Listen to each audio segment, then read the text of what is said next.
बिस्मिल्लाहिर्रहमानिर्रहीम। अस्सलाम वालेकुम डियर स्टूडेंट, कैसे हैं आप? उम्मीद है सब ठीक ठाक होंगे। 10th क्लास की केमिस्ट्री हम पढ़ रहे हैं और आज हम पढ़ेंगे साल्ट, यानी साल्ट के बारे में हम पढ़ेंगे।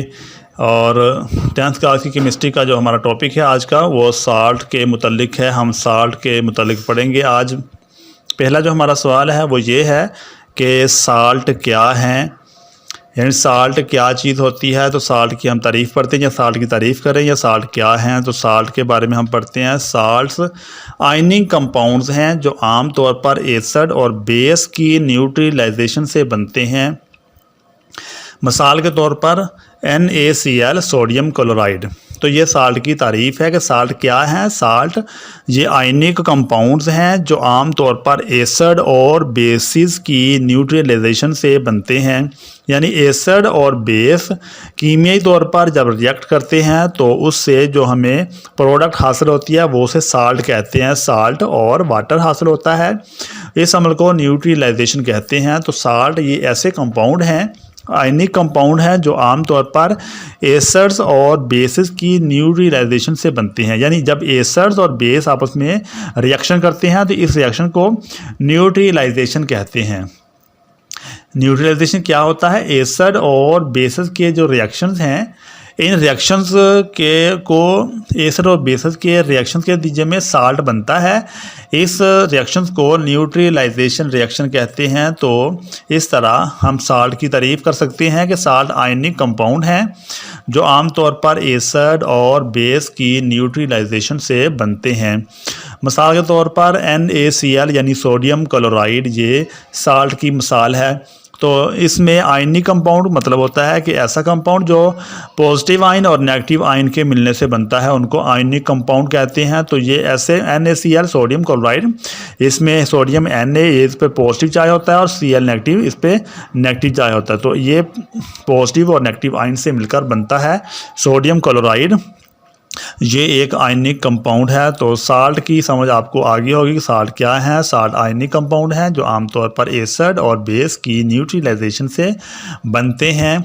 और फिर आम में हम इसको यूँ भी कह सकते हैं कि जब एसिड और बेस कीमियाई तौर पर रिएक्ट करते हैं तो इससे साल्ट वजूद में आते हैं।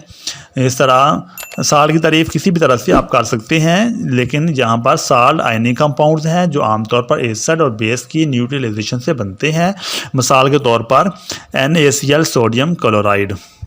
अब सवाल हमारा ये है कि साल्ट कैसे बनते हैं। साल्ट कैसे बनते हैं हम पहले भी पढ़ चुके हैं कि साल्ट एसिड और बेस के कीमियाई तौर पर रिएक्ट करने से साल्ट बनते हैं। तो साल्ट पॉजिटिव आयन और नेगेटिव आयन्स यानी कैटाइंस और एनाइन के जुड़ने से बनते हैं। साल्ट पॉजिटिव आयन जिसको कैटाइंस कहते हैं और नेगेटिव आयन्स जिसे एनाइन कहते हैं से बने होते हैं। यानी साल्ट पॉजिटिव आयन्स और नेगेटिव आयन से बने होते हैं। कैटाइन मेटेलिक होता है जो बेस से हासिल किया जाता है, इसलिए ये बेसिक रेडिकल कहलाता है। जैसे सोडियम क्लोराइड है, इसमें कैटाइन Na पॉजिटिव है, ये कैटाइन है। सोडियम क्लोराइड ये Na पॉजिटिव, ये कैटाइन है। तो ये कैटाइन कहते हैं कि बेस से हासिल किया जाता है। तो बेस, इसलिए इसको बेसिक रेडिकल कहलाता है। कैटाइन मेटेलिक होता है और बेस से हासिल किया जाता है, इसलिए ये बेसिक रेडिकल कहलाता है। तो और जबकि एनाइन एसिड से हासिल किया जाता है, इसलिए ये एसिडिक रेडिकल कहलाता है। एनाइन जैसे क्लोरीन है Cl नेगेटिव आयन, ये एसिड से हासिल किया जाता है, तो इसलिए ये एसिडिक रेडिकल कहलाता है। तो साल्ट कैसे बनते हैं? साल्ट पॉजिटिव आयन और नेगेटिव आयन से मिलकर बनते हैं। जो पॉजिटिव आयन है ये कैटाइन, ये मेटेलिक होता है। कैटाइन मेटेलिक होता है। पॉजिटिव आयन यानी कैटाइन ये मेटेलिक होता है और बेस से हासिल किया जाता है, इसलिए ये बेसिक रेडिकल कहलाता है। और जो एनाइन है, जो नेगेटिव आयन है, जैसे Cl नेगेटिव है क्लोरीन, ये एसिड से हासिल किया जाता है, इसलिए इसको एसिडिक रेडिकल कहलाता है। तो ये पेपर में आ सकता है कि बेसिक रेडिकल क्या होते हैं और एसिडिक रेडिकल क्या होते हैं। तो इसको हम यूँ भी बयान कर सकते हैं कि एसिड की कंपोजिशन में कैटाइन मेटेलिक होता है और बेस से हासिल किया जाता है, और इसके लिए इसको बेसिक रेडिकल कहते हैं। और एनाइन यानी नेगेटिवली चार्जर आयन ये एक एसिड से हासिल किया जाता है और ये एसिडिक रेडिकल कहलाता है। तो ये था साल्ट कैसे बनते हैं। बहुत ही आसान सवाल है। साल्ट पॉजिटिव और नेगेटिव आयन से मिलकर बनते हैं और पॉजिटिव आयन ये कहाँ से आता है, ये बेस से आता है और नेगेटिव आयन ये कहाँ से आता है, ये एसिड से आता है। तो इस तरह ये बेसिक रेडिकल और एसिडिक रेडिकल से मिलकर साल्ट बनते हैं। तो उम्मीद है कि आपको ये साल्ट की समझ आ गई होगी। चलिए हम नेक्स्ट चलते हैं। नेक्स्ट जो हमारा सवाल है वो साल्ट के नाम कैसे रखे जाते हैं। साल्ट का नाम कैसे रखा जाता है। तो साल्ट का नाम मुतलका मेटल और एसिड के नाम पर रखा जाता है। साल्ट का जो नाम है वो मुतलका मेटल और एसिड के नाम पर रखा जाता है। दो चीज़ें हैं यहाँ पर, एक मेटल का नाम है और दूसरा एसिड का नाम है। यानी मुतलका मेटल और एसिड के नाम पर साल्ट का नाम रखा जाता है। तो यहाँ पर हम साल्ट के नाम पढ़ लेते हैं कि साल्ट का नाम, जैसे ये सोडियम क्लोराइड है, ये एक साल्ट है सोडियम क्लोराइड। इसका नाम कैसा रखा जाता है।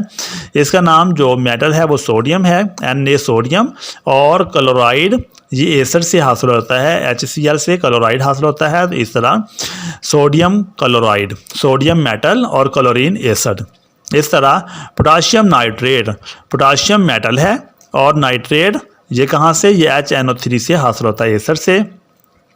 इस तरह ये पोटाशियम मेटल और नाइट्रेट एसिड से हासिल होता है। तो इस तरह इसका नाम पोटाशियम नाइट्रेट कहा जाता है। इस तरह पहले जिंक आ गया, फिर सल्फेट, जिंक सल्फेट आ गया। जिंक मेटल है और सल्फेट H2SO4 सल्फ्यूरिक एसिड से लिया है।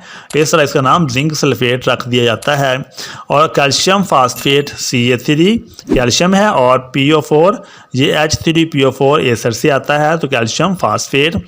इस तरह यह सिल्वर नाइट्रेट है, सिल्वर नाइट्रेट CH3COO सिल्वर, और Ag ये सिल्वर है, Ag सिल्वर, और acetic acid acetate, silver acetate, CH3COO Ag ये सिल्वर एसीटेट है। तो इस तरह साल्ट्स के जो नाम हैं वो रखे जाते हैं। साल्ट के नाम उसका मुतलका मेटल और एसिड के नाम पर साल्ट्स के नाम रखे जाते हैं। इनमें से कोई भी 2 या 3 एग्जाम्पल के तौर पर आपको याद होने चाहिए। जैसे सोडियम क्लोराइड है, इसमें आपको पता होना चाहिए सोडियम ये मेटल का नाम है और क्लोरीन ये एसिड से हासिल किया जाता है और HCl से ये हासिल हुआ है। इस तरह साल्ट का नाम NaCl रख दिया जाता है। अब हमारा जो सवाल है वो ये है कि साल्ट की अहम खसूसियात क्या क्या हैं। साल्ट की अहम खसूसियात हम पढ़ते हैं। साल्ट की 4 खसूसियात हम यहाँ पर पढ़ेंगे। पहली जो खसूसियत वो ये है कि साल्ट आयनिंग कंपाउंड्स हैं जो क्रिस्टलाइन शक्ल में पाए जाते हैं। साल्ट क्या है, आयनिंग कंपाउंड हैं जो क्रिस्टलाइन शक्ल में पाए जाते हैं। दूसरी इसकी प्रॉपर्टी हम पढ़ते हैं, इनके मेल्टिंग और बॉइलिंग पॉइंट बहुत ज़्यादा होते हैं। साल्ट के जो मेल्टिंग और बॉइलिंग पॉइंट हैं वो क्या होते हैं कि बहुत ज़्यादा होते हैं। 2 होगी। और तीसरी हम इसकी प्रॉपर्टी पढ़ते हैं, वो बहुत ही मशहूर है, बहुत ही अहम है कि ज़्यादातर साल्ट में वाटर ऑफ क्रिस्टलाइजेशन होता है। ज़्यादातर साल्ट में क्या होता है, वाटर ऑफ क्रिस्टलाइजेशन, जो इन साल्ट की क्रिस्टल की शक्ल का ज़िम्मेदार होता है, जो साल्ट की क्रिस्टल की शक्ल का ज़िम्मेदार होता है। हर साल्ट में पानी के मालिक्यूल्स की तादाद मखसूस होती है जो इन साल्ट के केमिकल फार्मूला के साथ लिखी जाती है। मसलन कॉपर सल्फेट CuSO4.5H2O और कैल्शियम सल्फेट CaSO4.2H2O।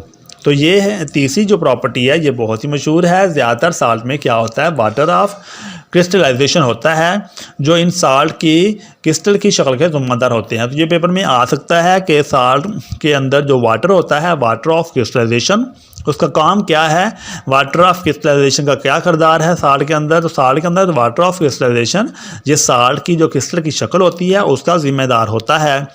हर साल्ट में पानी के मालिक्यूल की तादाद क्या होती है, मखसूस होती है, जो इन साल्ट के केमिकल फार्मूला के साथ लिखी जाती है।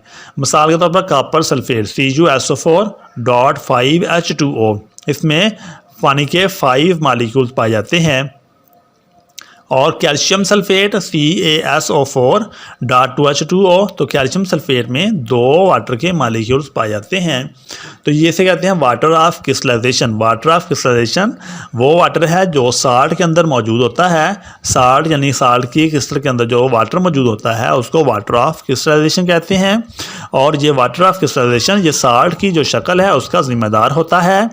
और हर साल्ट के अंदर मखसूस पानी के मालिक्यूल तादाद मखसूस होती है जो इन साल्ट के केमिकल फार्मूला के साथ लिखी जाती है। मिसाल हम दे सकते हैं कॉपर सल्फेट CuSO4.5H2O और कैल्शियम सल्फेट CaSO4.2H2O। चौथी प्रॉपर्टी हम पढ़ते हैं कि साल्ट पानी में सॉल्युबल या इनसॉल्युबल हो सकते हैं। साल्ट जो है वो पानी में सॉल्युबल या इनसॉल्युबल हो सकते हैं। साल्ट की तैयारी के तरीके इनकी पानी में सॉल्युबिलिटी की बिना पर मुतय्यन होते हैं। तो साल्ट क्या है, पानी में सॉल्युबल भी हो सकते हैं और इनसॉल्युबल भी हो सकते हैं। ये भी साल्ट की प्रॉपर्टी है। साल्ट की तैयारी के तरीके इनकी पानी में सॉल्युबिलिटी की बिना पर मुतय्यन होते हैं। तो ये थे साल्ट की खसूसियात। 4 खसूसियात हमने पढ़ी हैं।